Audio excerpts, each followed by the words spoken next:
Hello you what's faces, welcome back to another video, and as you guys can see, we're in a ranked match. We're in an S&D ranked match to be exact, and I'm going to show you guys some sniper tips for actually playing Search and Destroy. And I said actually too many times for my liking. Into it. So first things first, what you want to do is go over, find a good place to hard scope. When you're playing Search and Destroy, you need to master your hard scope and make sure it's good. You cannot miss. It's imperative that you don't. And as you guys saw, I just missed my I almost had him, but I missed my button, my scope in button that actually allows me to shoot, since I use 2.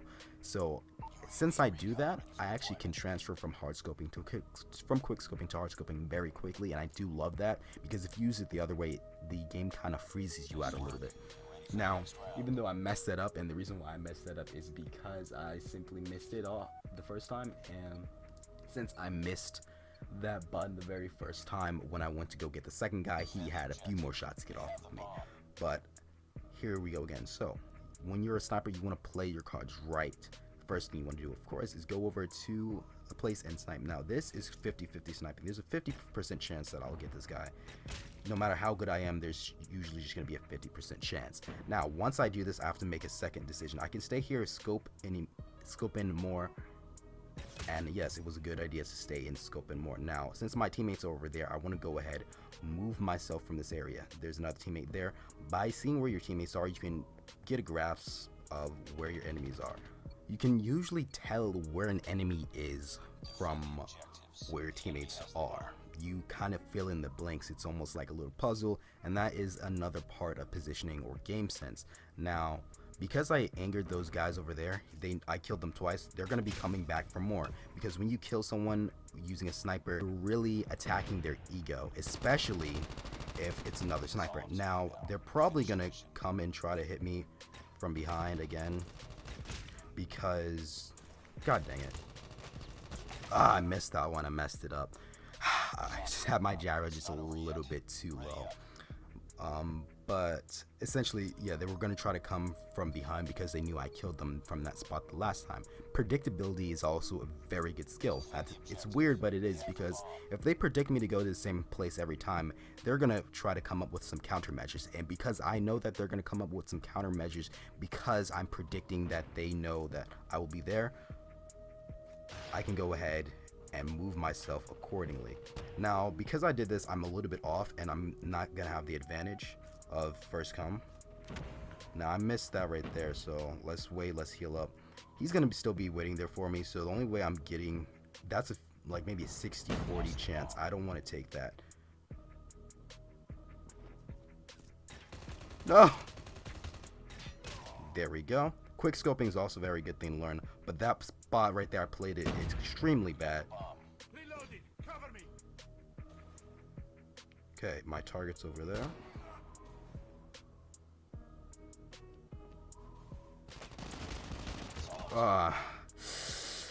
MSMC. But yeah, to be also able to switch from your sniper to another weapon successfully and still get the kill is a thing that you have to be able to do. I haven't been practicing with much other weapons other than a sniper, but as you guys can see, once again, I probably would have had him if I just played it a little bit better. So another thing, I guess the third tip for this video, if you don't already remember the first 3, is 1, master your hard scoping. And then within that, remember positioning, and just, it's also a mind game, so think about that at the same time. Second thing is master your quick scoping, and then third, be able to switch to other weapons. So you can't just only be good with a sniper, you have to be good with other weapons, and you have to be good with being able to switch from weapon to weapon. Now, I'm not over there. Let's see if we can take the fight to them over here. I still feel like this is like a tourney because I thought it was like 10 for a second. And oh, that was a dumb idea. God dang it. Okay. GG. So, one more match. But the last thing I want to get into tell you guys is Search and Destroy really is just positioning and game sense. So, I want you guys to go ahead and play some casual S&Ds. So, I'm going to go around the same way just as last time because my teammates have those parts locked. If I go in here, I'm trying to listen, see if I can hear anyone. Okay, there's 2 people over there. Let's nade it.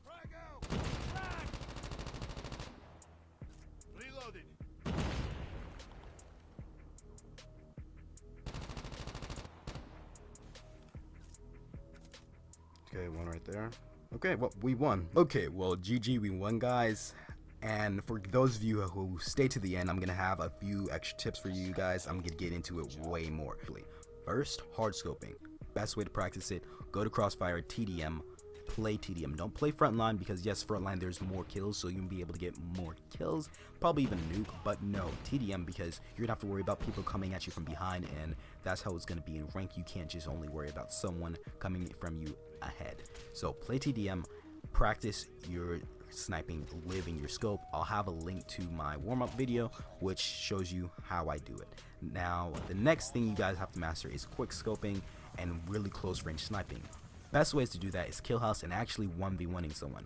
In my opinion, 1v1ing someone is even better, or even doing 2v2s. It's better than ranked because of the pressurized situation you're in. So play those as well. It doesn't matter what map, just play 1v1 or 2v2s. Those are really good.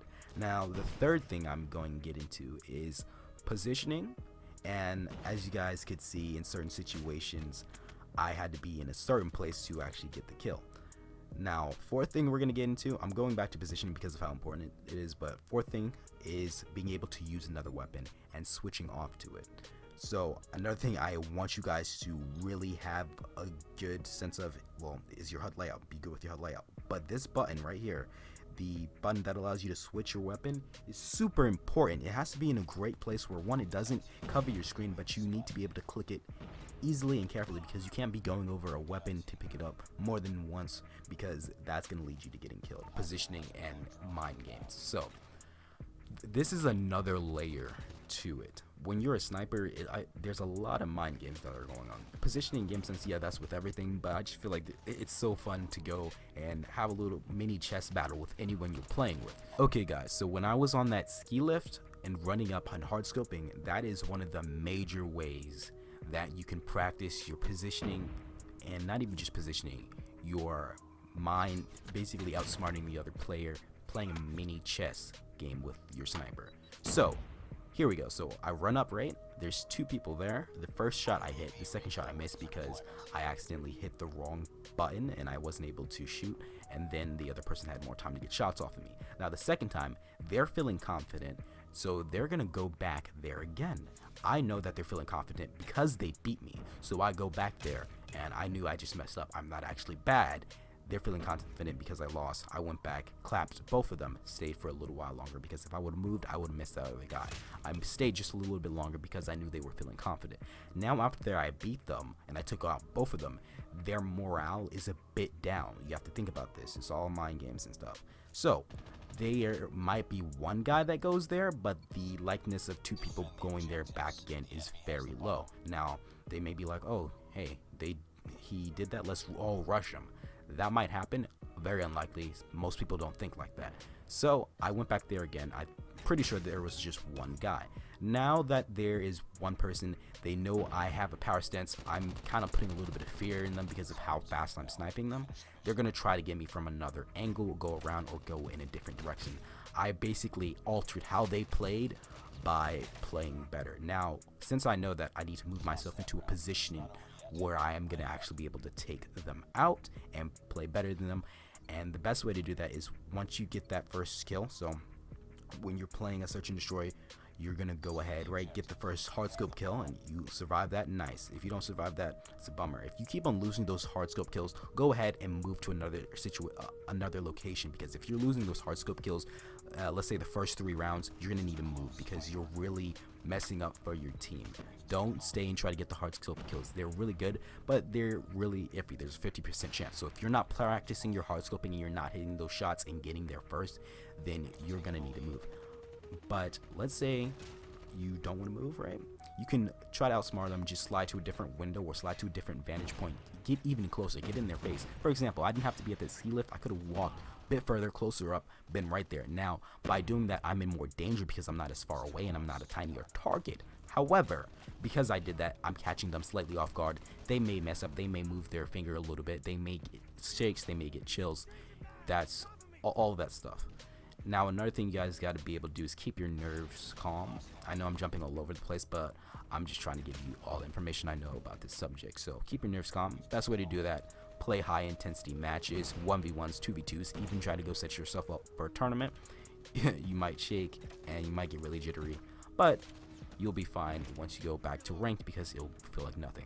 So there you guys go. Now back to positioning in game sense. Once you get those first 2 kills, right, or you get the first hard scope kill or S&D, then there's the movement phase. You can stay a little bit longer thinking someone may come down the same path, or you can go ahead and move. Now if you move, you need to move in a location that's going to benefit your teammates.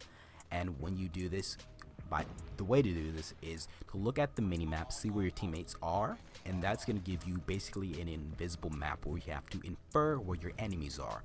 By inferring where your enemies are, you can get a general gist. Make sure to communicate with your teammates. This is really so. If you were playing, always try to play with a squad.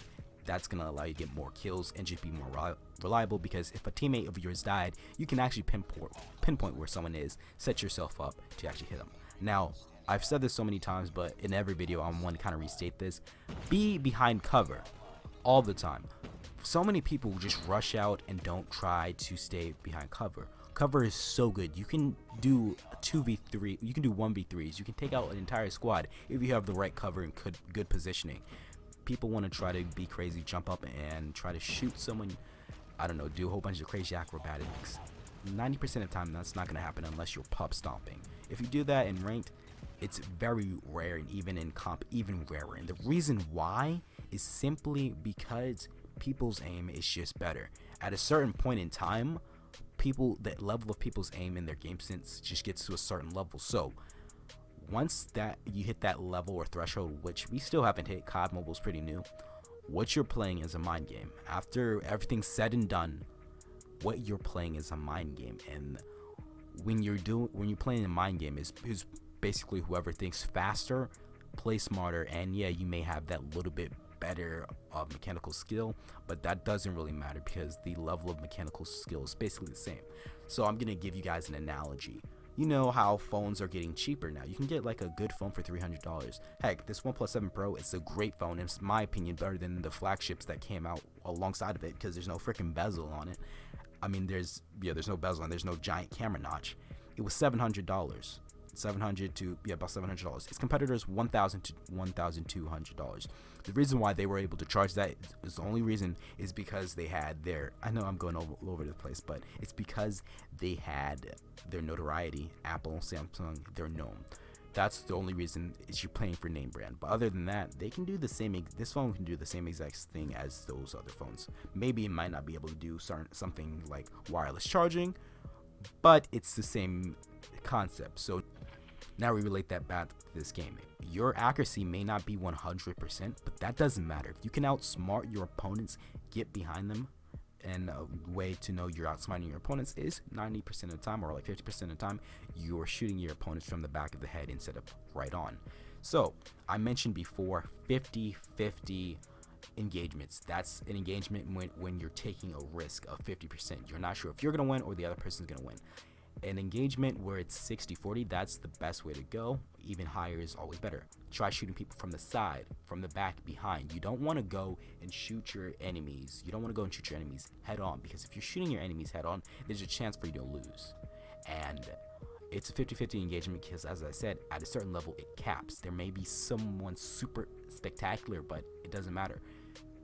At a certain level it caps. Hope you guys enjoyed. I know there's a lot of information here, and for you guys that stayed, you guys are Tygon legends. But yeah, really, thank you for staying to the very end. Hope this video helps you guys out, and yeah, peace out. But essentially, just remember, game sense, positioning, that is the way to go. That is the true difference. If you guys want to know what's the difference between a comp player and a regular player, it's positioning. Your aim can be any level, but at a certain point, it's just mind games. That's what everything comes to. But yeah, peace out, guys.